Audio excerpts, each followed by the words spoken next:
3D, 5D, forget that. We are talking about reality today. Reality. My name's Mariah. If you've never been on my channel before, welcome. If you have, then of course, a very warm welcome back. Today, we're going to talk about grounding.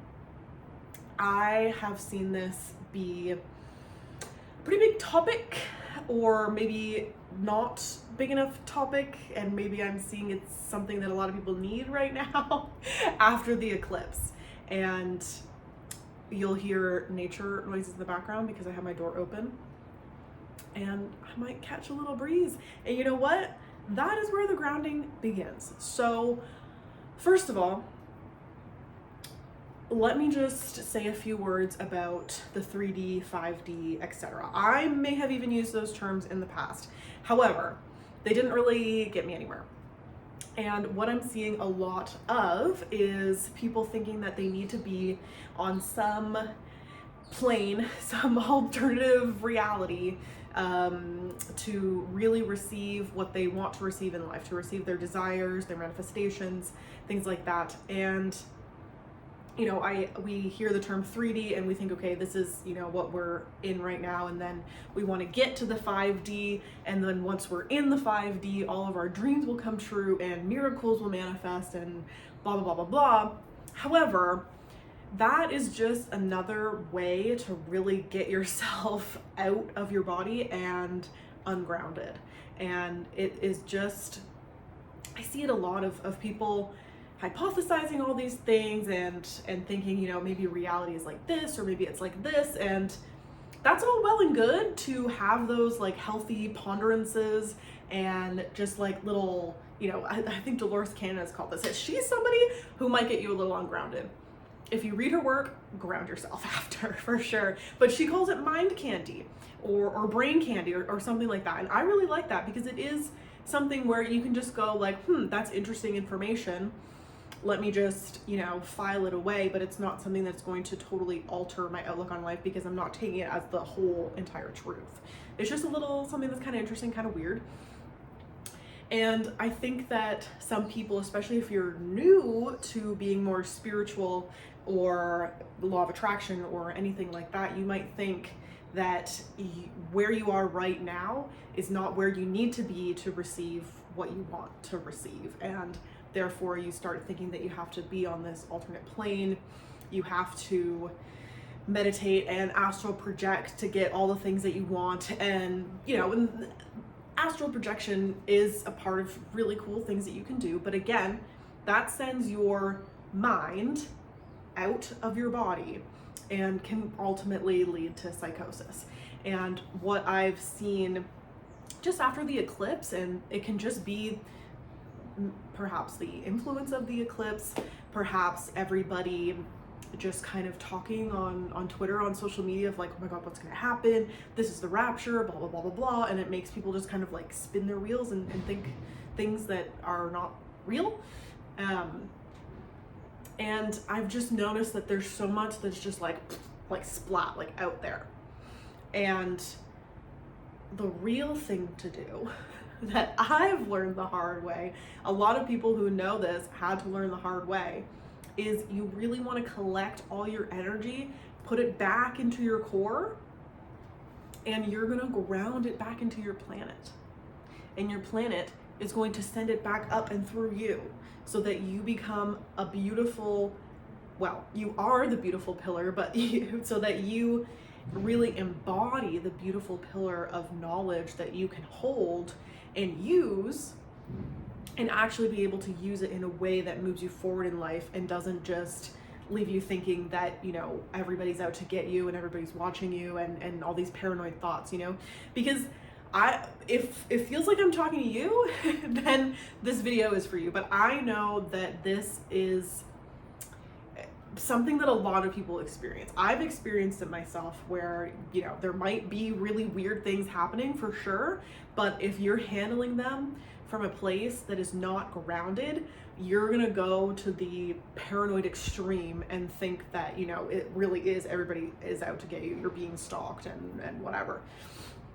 And you know, maybe sometimes it does happen, but for the most part, even if you are dealing with that, you probably want to deal with it in a way that is grounded and centered in your body and healthy for you, so that if you do receive intuitive hits and messages, they're coming from the right place and not some sabotage that is real, you know. And this is why I love to share the Gnostic message and the Gnostic creation story that's based on Sophia, the Aeon Sophia. If you haven't heard that before, check out my other videos, because I give like a whole long spiel of it. I think I may have gotten a bunch of videos, but Alternative to All Religions, I know that has it in it, like the full story. But in a nutshell, our beautiful planet Earth is the Aeon, the creator being that made us. And that is the Gnostic message, the key piece of Gnostic intel that really unlocks your life. And I learned this after I became grounded in my planet and in my body. And then these sources and things like that were, you know, different books, different things like that, dreams, these were all revealed to me over time in a way that I could actually use them. Now, if I received that message when I wasn't grounded, that would just send me gone, you know, I'm out in the clouds. And the beauty of the Gnostic creation story is that there's a location, and Mr. John Lamb Lash identifies this location as the galactic core. It's called the pleroma in the Gnostic text, which means the fullness. And he puts a location to this. You don't have to believe that. I like it. I like that idea of the location. It resonates with me. And this is where the creator beings, oh, I just realized I'm not wearing my ring. I am engaged, people. And this is where the Aeons reside. And they work in male-female pairs to make creations, and they make little nucleic packets and they send it out through the galactic core into a relevant galaxy, which yes means that there's more than one, but don't even go there, because I've tried to go there and you can, but man, it's a brain buster, man. Like it's advanced. It sends me spinning. But anyways, male-female pairs in the galactic core. For our purposes, there is a female pair. Her name is Sophia, Wisdom, and she made the human genome with her male consort. Some people like to call him Christos, just because that is so ingrained in our culture. John Lamb Lash calls him Thelete, which I believe is intention, something like that. It's a Greek word. And they made the human genome. However, the beautiful little humans that we are, we were not doing so well. We were just like killing ourselves, basically, as so-and-so would happen and our species would just like kaput. So Sophia being a younger entity, a younger Aeon, would, well, in this case, she was trying to think of a solution for humanity to thrive. Now, oopsie daisy, excuse me, was that she was doing this on her own without her male consort. Oops. And she, because the Aeons are creative beings, she was really, you know, you have to think too, like, you are a creative being, you are creating the imagination of the Aeons, and you have a little sliver of their power, because that's basically all we can handle in this little tiny human body. And even still, we are interactive and we create with our environment. So this scale on the Aeons is like incredible. And because Sophia was doing this without her male consort, and because she was daydreaming essentially of a solution for humanity to thrive, her body was compelled beyond the pleromic membrane. And it's a little bit of a debate to me whether it was her full body. I think it was maybe like a daughter cell, like a mitosis situation that fell through the pleroma into our galaxy. And to condense a long kind of story in the middle, as she fell through, she actually accidentally created an abomination oops, again. This is the Old Testament God, you know, the one who's jealous of humans because he was an accident and was not made in the pleroma like we were. And he's basically out to sabotage us from jealousy. Fast forwarding, and Sophia, plummeting through space, eventually finds her way and tucks her body into becoming our planet Earth as the setting for humanity to live and thrive. This was her ultimate solution for humanity to make it. As I said previously, we were not making it, and she was thinking of a solution. She became the solution. That is a beautiful nugget of Gnostic information that is deleted from a lot of sources and is not shared from a lot of people. And you know, we have Mr. John Lamb Lash sharing it. He's probably the most prominent in that, and he wrote a whole book. Do I have it here? Oh yes. Please get this. If you're like, what I'm saying is just so cool, you want to learn more, Not in His Image. This is the new edition. It's great. Pick it up. You can get it on Amazon.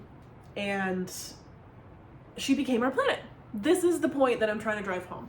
The goddess, the Aeon, the creative being who made us, who made our lives, is the dreaming planet that we live in, because it was a daydream when she fell in. So that is important. That is why dreaming is so important to humans, and why we can receive amazing messages in our dreams, and why one of my favorite people on Twitter, Daimonic, always says, write down your dreams. I was gonna do an Australian accent, but I won't. Peace and love, sister. I love her so much. But she has a beautiful voice, and she does have an Australian accent, and she always says, write down your dreams in your dream journal. That was really bad. Anyways, write down your dreams for sure, because it is a beautiful source of information that we receive. And we do, like, our minds are in somewhere that is collective, that I don't want to call it 3D, 5D, 4D, whatever. I would, at best, you can maybe call it the astral, at best, because there obviously is a place where we can send our spirit body, or I don't know what you call it, I just like ourselves, our soul maybe goes to this place. We dream every night, even if we don't remember it. We meditate and go to the same place. We astral project and go to the same place. And it's a beautiful part of the human experience. However, if you are thinking that this is where you need to go to interact and to receive what you want to receive in life, the only thing that you'll receive is like panic. Because everything that you do has to be in a honored connection with our planet, because of who she is and why she's here, which is why I told you that little Gnostic story. Because she made us, because she loves us that much, she is invested in her experiment, human beings, that she became the setting for us to thrive in. She is our planet, which is why it is so important to bring those together. You really, I mean, you can't get away from her. We breathe in her body with every breath we take, and she is our dreamscape. And we are basically little members of her dream. You have to think, if you have a dream, especially if you have a lucid dream, and all the people in your dream, all the stuff around you, everything in your dream is technically of your mind. We are in that on a much bigger scale. We are in the dreaming mind of our planet. Okay? Like, that's like a pretty crazy thing.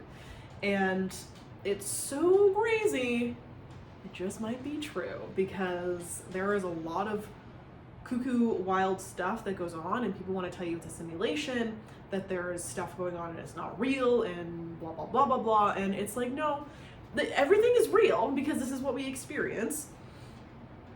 It's just that you need to maybe tweak your idea of what reality is. And if you can tweak it and think, okay, I am in the lucid dreaming mind of my planet, maybe I should connect with her. Maybe I should think of her and what she would like me to know and how she is expressing herself to me in each and every moment and what different things mean to her. What does it mean to her when it's raining like it is right now? What does it mean to her when it's a beautiful sunny day? Those are all her dreaming mind interacting with us. Now, even that idea I get can make you a little bit ungrounded. So how do you even ground in the first place? Obviously, my favorite way to ground is to connect with Gaia, and I do that in meditation. I have lots of meditations up. If you are looking for a personal session with me, which I love to do with people, I do shamanic journeys via my Etsy page, where we will have a call, and it's basically like a personalized guided meditation that we do together, and I plug you right into Gaia and I make it very clear where you are, who she is, and then usually some sort of portal opens up and we do some sort of activation within you, and it's usually within your heart. And that is my preferred method because I'm a very visual person, so I like to see in my mind that I am connecting with my planet and the personification of her as a beautiful woman in a woman's body. You can kind of see her, she's like a beautiful hourglass, and that's just my preferred method. Now, there's some people that might not be visual like that, then that's fine. Oh, I feel a sneeze coming on. Okay, that's totally fine. Everybody's different. You might ground through sound. I understand that not everybody can go outside all the time. Sometimes the weather is just icky and you don't want to like be out in the rain or the snow. But if you can, the best thing to do is just go forest bathing. Literally, like, it is scientifically proven to lower your blood pressure and change your magnetics, and it really just kind of sticks you back in the ground. And from there, that is where your body is calm, and that's how you want to be if you want to receive messages that are a little less rational but still move you forward in life. So anyways, sound. Sound is a really good way to ground because in our energy field, we often just have like static from thoughts. It can be from like electronic radiation, like that does happen. I find personally doesn't really affect so much, but it can like kind of get in your field and you might just have to like clear it out. And sound is really great for that. I have like a little rattle thing. I don't have it right beside me, but it is really good. Or it's like a bell, or the different sound frequencies on YouTube. Like 528 hertz is my favorite, where you just put it on and it just kind of like zzz, like pushes all that stuff that you don't need out of your field so that you can have clarity. And I'm sure there's even grounding resonances. I'm not sure myself. I do like sound, but I prefer it when I'm in session with somebody. I usually put something on. I almost choked. My other favorite, because at least, this might take me a while, but like, at least in Western astrology, I am fire sign through and through, baby. Like, fire sun, fire moon. A lot of my other stuff is fire, and I like setting stuff on fire, and I like smoke. And I find that it's like scent is really grounding for me, probably for a lot of people. And so I love, it's not lighting very well, but anyways, this is Palo Santo, and I can smell it. Oh, it smells so good. And it just kind of brings you back into your body, because that is the ultimate goal here. Like, yes, you want to connect with your planet for sure. But the way that you do that, and the best way to do that, is through your body, because you've been given an amazing body, whatever your body may look like, and whatever limitations or advancements you may have with your body, you have one and you're experiencing it and you're watching my video. And that is a beautiful thing. Like, if we go with the whole Gnostic story of Sophia being a creator being, an aeon that came here and is now our planet, and we are in her dream, how beautiful it is to be a dream member, to be in a body and to really experience it and to dream it with her. It's a wonderful thing. And I really find, and I think this resonates with most people, that scent just kind of like, it's just, you know, incense has been used for eons as a way of communicating with the deities. And it has always pleased, especially the goddess. It's always pleased her. It's always nice. Just the smoke, the scent. It's just a reset that kind of brings you back into the present moment. And I find that it does the same thing as sound, of just like clearing out the field. And you know, that's what sage has been used for. That's what incense is used for. That's what Palo Santo is used for, is just to clear any like ickiness or static that might be lingering in your field. You can just use scent, use some sort of smoke, and just, it just, like what I believe is that it's the resonance of these items is higher than static that might be in your field, and so it just kind of pushes it out because it just, I don't know, trumps it for whatever reason. Anyways, that's what I like to think. Something else you can do, and this is like kind of, I don't really see as many people talking about this, is cooking for yourself with root vegetables. Now, I have been through times in my life where I am like out in the clouds, gone to lunch, and like just like panicking, right? And what I noticed is that when I do that, I just revert to eating potatoes. Now, it could be the slight bit of Irish heritage I have in me. However, I like to think that it's more because a potato is such a grounding vegetable. It literally comes from the ground, and like you gotta like pick it up out of the dirt, right? So my favorite thing to do when I'm feeling really ungrounded and like unsafe is really, you know, I think the worst part of feeling ungrounded is that you feel unsafe in your body, is I like to make a soup. I do a tomato base, add some chicken broth, vegetable broth, whatever, and I throw in a bunch of potato, some carrot, maybe some sweet potato, purple potato, all the potatoes, all of them, just throw them in there, and put in a bay leaf, let it simmer, and eat it with some rice. Like, it's just so nourishing. And that is something else that is huge for the root chakra, is taking care of yourself, because you have this beautiful body that you're experiencing this beautiful dream and reality with. You need to take care of your body and show your body that you trust it. Now, this is my personal biggest issue, is trust in myself.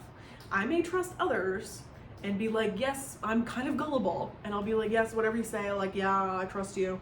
But when it comes to myself, I'm like, no, like, I need 17 alarms because I'm not gonna wake up. I need, like, I have issues with self-trust, and that comes from root chakra, of trusting the body and trusting that the body can heal itself, and trusting that, you know, that's what it was designed for, and it was designed pretty impeccably to do that. And the thing is we have so much power over ourselves and in our reality and in the interaction with it, like epigenetics, for example, we can influence a lot, that if we don't trust our body starts to like be like, oh my god, like what? Okay, then I will make a problem, right? So self-trust in your body is really rooted in self-care. Now, I don't care if you're a boy or a girl or somewhere in between watching this, you have to take care of yourself. You have to treat yourself with love. Treat yourself like you would a lover. Now, how would you do that, right? If you've never been in a relationship or a healthy one, and you don't know how to do that, well, the best thing to do is like gua sha. I love it. It is so healthy for you to just, you know, do a face mask of whatever. It can, I don't know, you can look up a DIY face mask. Sometimes you just use like banana and oats or something, and do that. Take the time to do that. Put a hair mask in. Once it's done and you've washed it off, take an oil, whatever oil you like. You can use olive oil even. I don't like coconut oil for my face, but you can use it in your hair. I'm prone to acne, that's why. I've been loving castor oil. Just like, I cannot get enough of it. And so I put a little castor oil on my face, and then I take my gua sha, which I also don't have out here, and I just, because, and you can look up tutorials for how to gua sha, but gua sha, or even just like rubbing your face, honestly, and you push it out this way and then you drain it this way, you're draining your lymphs this way.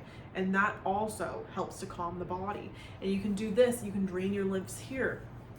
You can just do it all over your body, just moisturize yourself. And it is, that honestly is such a beautiful way to remember that you are in a body, that you are worthy of taking care of your body, that your body loves you and wants to take care of you, and you just kind of like integrate that. And I think that if you take anything from this video, even if the Gaia being the creator of you and also our planet does not resonate, fine, whatever. Just do some self-care. And I know it sounds like, oh, like whatever, like, yeah, I love myself, but even just like brushing your hair, or just like running an oil through your hair, moisturizing your body, doing a face mask, doing the gua sha, getting like, I love a red light, exercising, going for a walk, these things that put you back into your body and remind you that like, yes, I do have a beautiful body and I am worthy of taking care of myself. And it just builds a beautiful relationship of trust, where then your system is much more calm, which is what we're going for.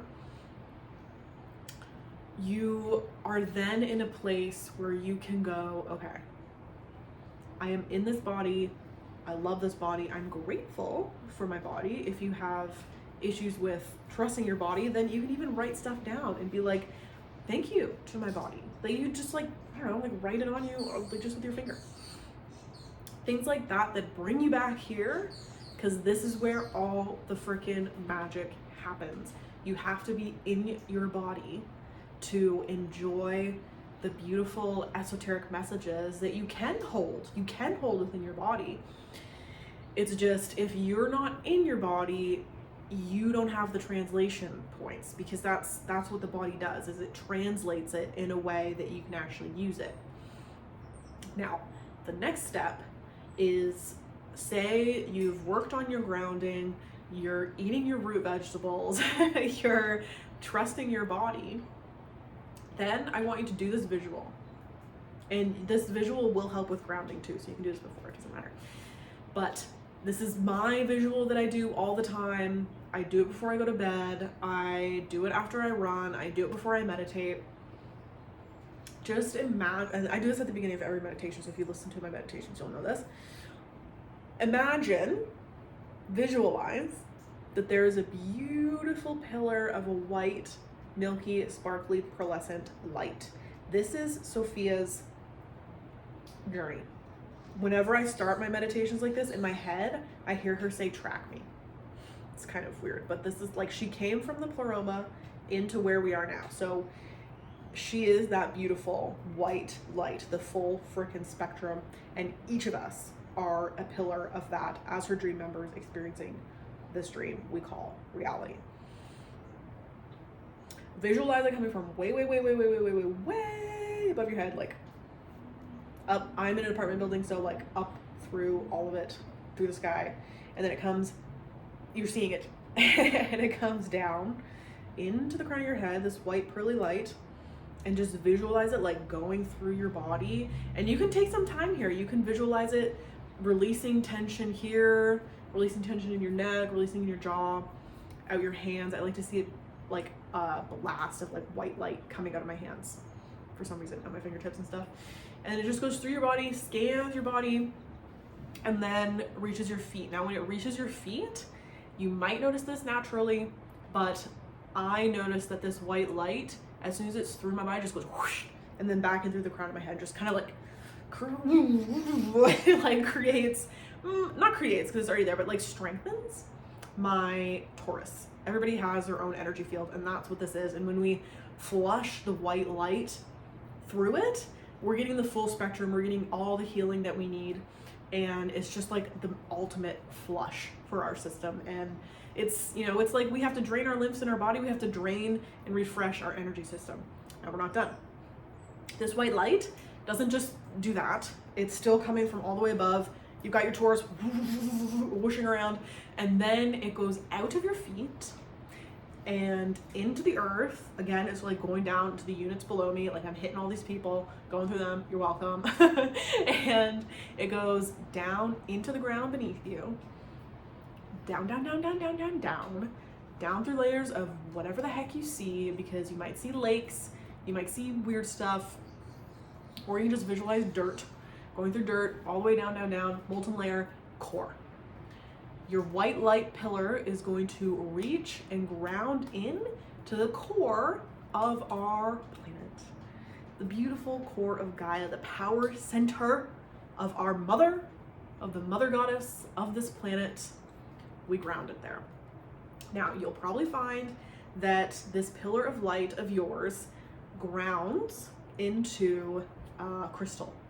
I find that pretty much every time it's a different crystal based on the energy that I need in my field. Recently, it has been a red one. Also, oftentimes it's a hematite. It could be, you know, a labradorite if I'm needing some insight. Could be, I don't know, you'll probably just see a color of a crystal and you can look it up later. But whatever, the color, and even if you don't remember it, it's fine. But it is kind of cool to look up and be like, oh, actually, I did need that. And it grounds in here.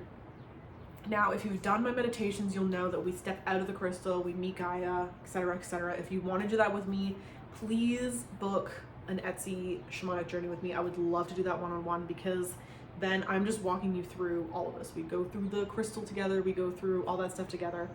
But you don't need to do that every time. You can just do what I'm explaining now of the pillar of light grounding into the crystal. You might step out of the crystal and be like, hey Gaia, hey, this is what I do, like when I'm doing it really quick. I'm like, hey, I hug, like, hey, love you.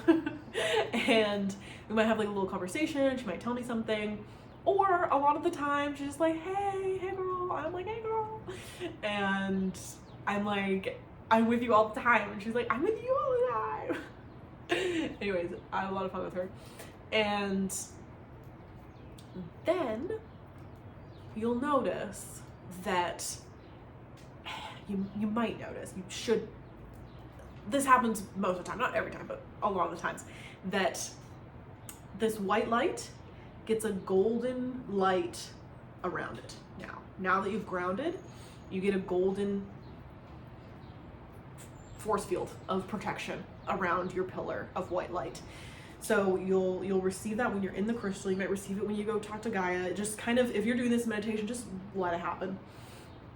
And then you'll notice that you start to come back up with your awareness, and you have this golden sheath around your white light pillar, and it's coming all the way back up, and then it comes up, and you have this golden sheath. Again, this is very protective for you around your white light, and it can be as big as you want. Sometimes I'm covering cities, sometimes I'm covering countries, the world. I've pushed this through the freaking solar system before. I just like, so you can kind of like go wherever you want to go with it.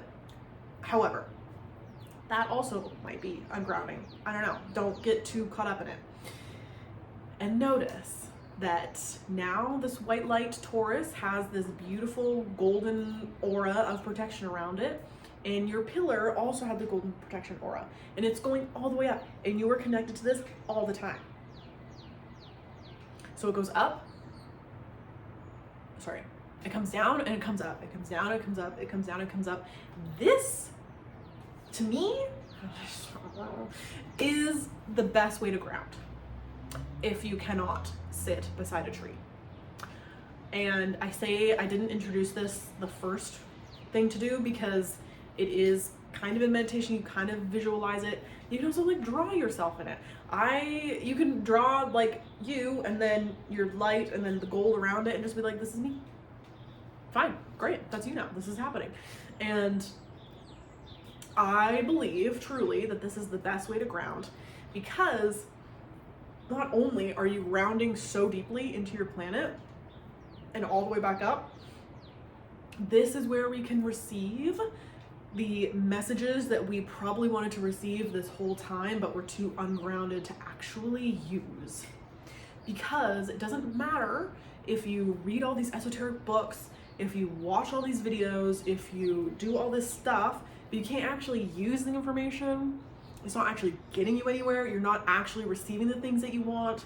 You're not having the power that you want to have. And this is what John Lash talks about. God bless him. We are in a power sharing relationship with our planet, and we have to know her to engage with that. We have to understand her to really embody it, because that's what it is she has given us the capabilities to hold that and to use that.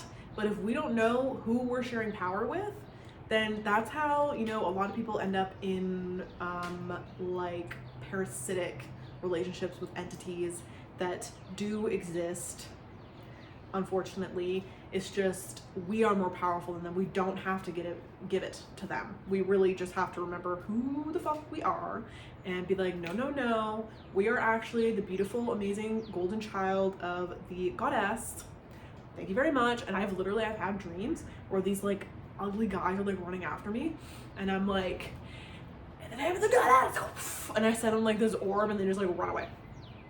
And so once you know who you are, which is an incredible being made with divine intention and wisdom, you basically cannot be fucked with. And there is so much that will work out for you beyond your own understanding and in a way that you cannot plan for, because the mind of the goddess is our planet, and she is making these like moves. Freaking King Solomon called her something, I don't know, something like a mover, and I can't remember it now. I love it. Anyways, she's everywhere, by the way, and she makes paths for you that are better than you could even think of. So it's not even your job to think of how, right? And that's the whole law of attraction stuff too, is that it's not your job to think of how, because there is an infinite intelligence. Okay, let's identify her. Let's find out who she is. I've told you who she is. She is here imminently with us, within us.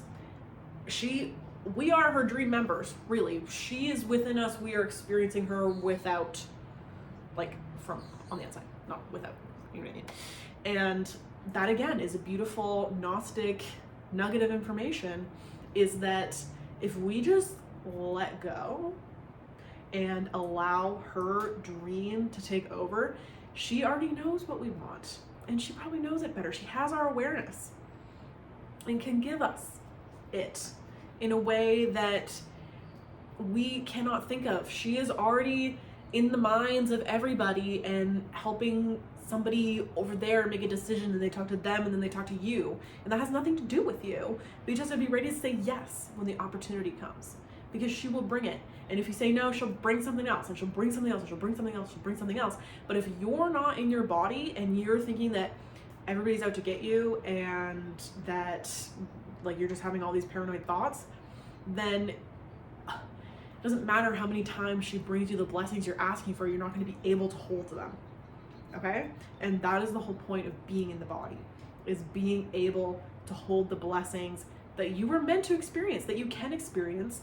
And it really comes from knowing who she is, knowing where we are, knowing how amazing, powerful, magic, and intended you are, and that you are not alone and you are already protected by your planet.